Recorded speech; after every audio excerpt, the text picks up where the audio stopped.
Just got through watching episode 4 of Dragon Ball Daima, and you remember before how I said that I was getting some Dragon Quest vibes from this show? Yeah, this time the signals are coming in pretty loud and clear. We pick right back up with our gang who is now shipless, so they're forced to hoof it in the desert. Goku thinks he's got an answer for this problem.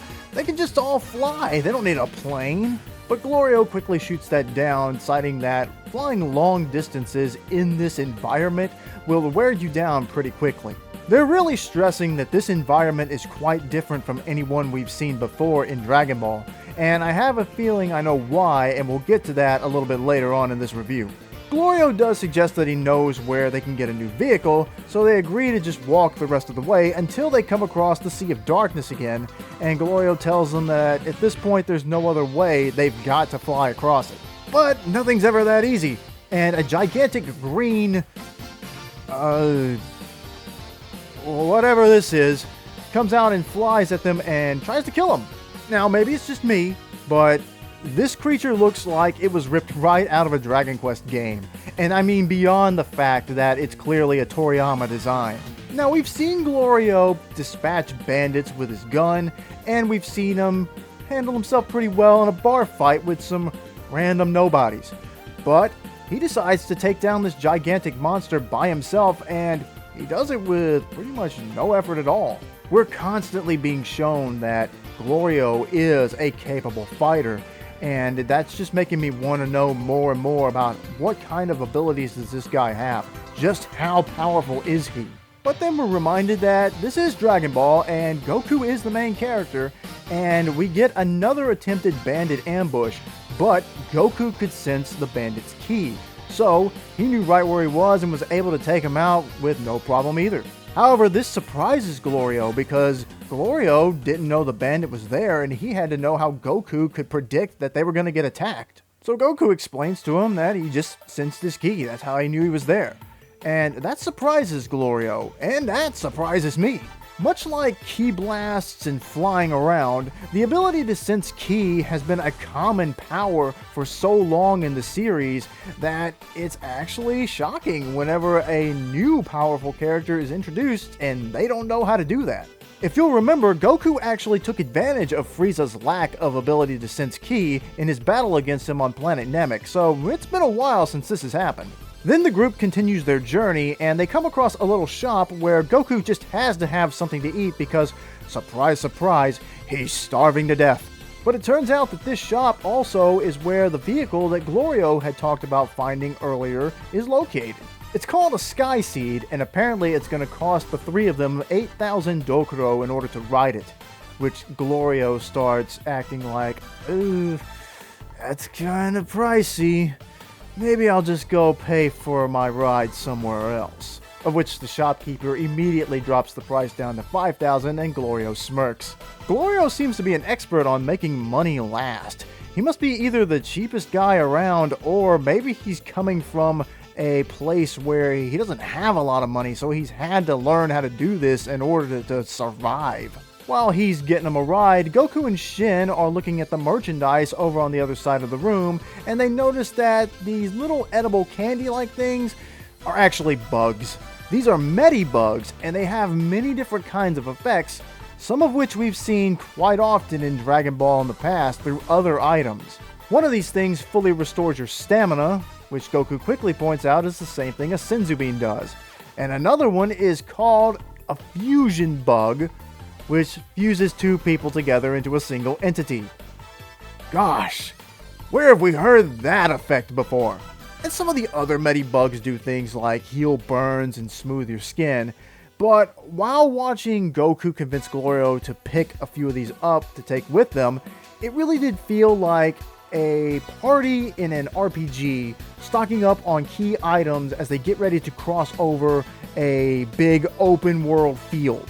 So the shop owners bring out the Sky Seed, and Goku, Glorio, and Shin climb on top of it, and we find out that this big seed thing is actually kind of rocket-powered in a way. Basically, they pull the end of it, and it propels them across the demon realm at a very high speed, and while Glorio is just trying to tell everybody, hey, just don't let go, and Shin's freaking out, but Goku's having a blast. He thinks this is fun.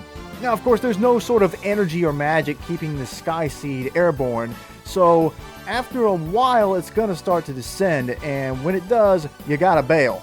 So once they get as far as it can take them, they get off, and Goku decides, hey, let's try to fly again, and if we run out of energy, we'll just use this Medibug to heal us up. But Glorio and Shin aren't really thrilled about wanting to eat a bug, so they just convince Goku to save it for later, just in case they need it, and I'm sure they will. But then Goku actually remembers that Piccolo brought up the fact that the Demon World has Dragon Balls, and he asks Glorio how to find them. But Glorio's from this realm, and he knows you don't go find the Demon Realm Dragon Balls. They're always in one spot. So Goku's pretty surprised by that. Then he explains the whole thing where the Tamagamis are actually guarding the Dragon Balls at all times, and in order to actually obtain the Dragon Ball, you've got to defeat the Tamagami first. Then if you manage to beat all three of them, you'll be able to summon the dragon and have your wish granted. But Glorio does point out that he's not aware of anyone ever having beaten the Tamagamis and had a wish granted. No one has ever done it according to him. And as you would expect, finding out that no one has ever done it only makes Goku want to do it even more. It's then that Shin reminds Goku that their primary mission down here is to rescue Dende. But Goku suggests that they can collect the Dragon Balls while they're doing that.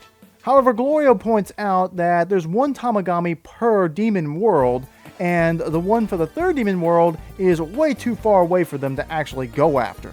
It would pretty much take them in the exact opposite direction of where they need to go, but Goku insists that they could make this work. It seems that Goku's idea is that they can collect the Dragon Balls and wish themselves back into their adult forms while they're searching for Dende.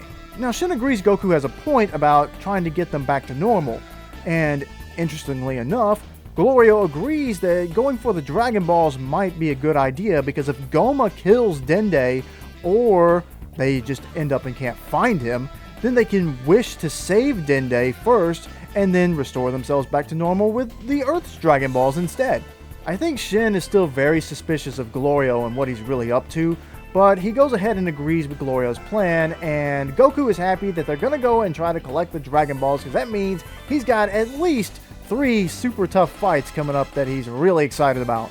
Then the group sees a group of villagers having been gathered by the Supreme Demon King's military police. They're demanding offerings to the Supreme Demon King in the form of golden coins, and apparently Gomah has taken it upon himself since he took over to triple the number of coins that the villagers need to pay. I'm getting strong Robin Hood vibes from this now, with Degasu and Gomah being Prince John and Hiss, just with less furry influence.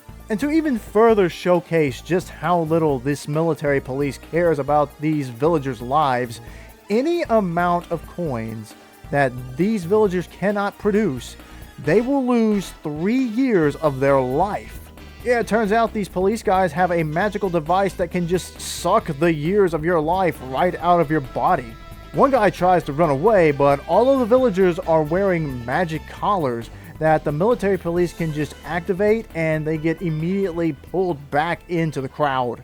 It reminded me a bit of what they do with characters in Dead Man Wonderland, but I don't think these collars are going to be lethal, because then there would be nobody to suck the life force out of and store in this big container, which I'm wondering will come into play later, because we know that Dr. Arensu is doing scientific experiments, and surely this life energy can be put to use somewhere else. This whole setup pretty much telegraphs what's going to happen, and sure enough, an elderly villager shows up and he doesn't have any coins, so he's forced to give up more of his life. But he tries to resist, arguing to the police that if he gives up any more of his life, he'll just die. Goku, of course, is outraged, and even though he was urged not to get involved, he starts to. But a mysterious masked character intervenes instead. Now, it's obvious to us viewers that this is the new character Ponzi, and she tries to introduce some sort of smoke bomb to serve as a distraction, but the bomb doesn't quite go off correctly, and so the police pursue her. Luckily, she has a magic taser which takes down a few of the police, And that's when Goku actually does finally get involved, and he easily defeats them all with the Nyoibo. Now remember when I said that there was a very specific reason why they keep reinforcing that the air is heavy there and it's a little bit harder for everyone to move? We've gotten so used to nowadays for the fights in Dragon Ball when they are really good, it's the lightning quick punches and kicks and warping and energy blasts all the time. They don't really slow things down anymore. Did Goku and Frieza teaming up to take out Jiren look great? Sure. Was Gogeta vs. Broly an absolute thrill to watch? Of course it was. But those are not this. This is something entirely different, and it's been so long since Dragon Ball has just focused on pure hand-to-hand combat, it is very nice to see. Toei's really shown that they've taken their time to make sure that these action scenes in Daima look beautiful, and as far as I can tell, there's nothing really weird about any of them. There's none of those really low quality, quick shots that they were just trying to get finished so they can have an episode to show. This is very different from those early Dragon Ball Super episodes. They're giving us the treat of seeing Goku with this high quality animation beat the crap out of some military police. It's great stuff. Of course though, by getting involved, Goku is now a fugitive, so they're gonna have to be even more careful while trying to find the Dragon Balls and save Dende. But it looks like they're picking up a new member of their squad, because Punzi has unmasked and revealed herself to the group, but she doesn't say anything, and that's where the episode ends. Then after the credits, we find out that the next episode is titled after her, so we're probably going to get a lot of her backstory next time. Overall, another really good episode. I'm wondering now that Goku has run afoul of the Demon World's military police, how that's going to affect their plan in the long run. If Glorio works for the First World's Demon King, and now he's going to be associated with Goku, who is a fugitive from the law, that might complicate things for him too.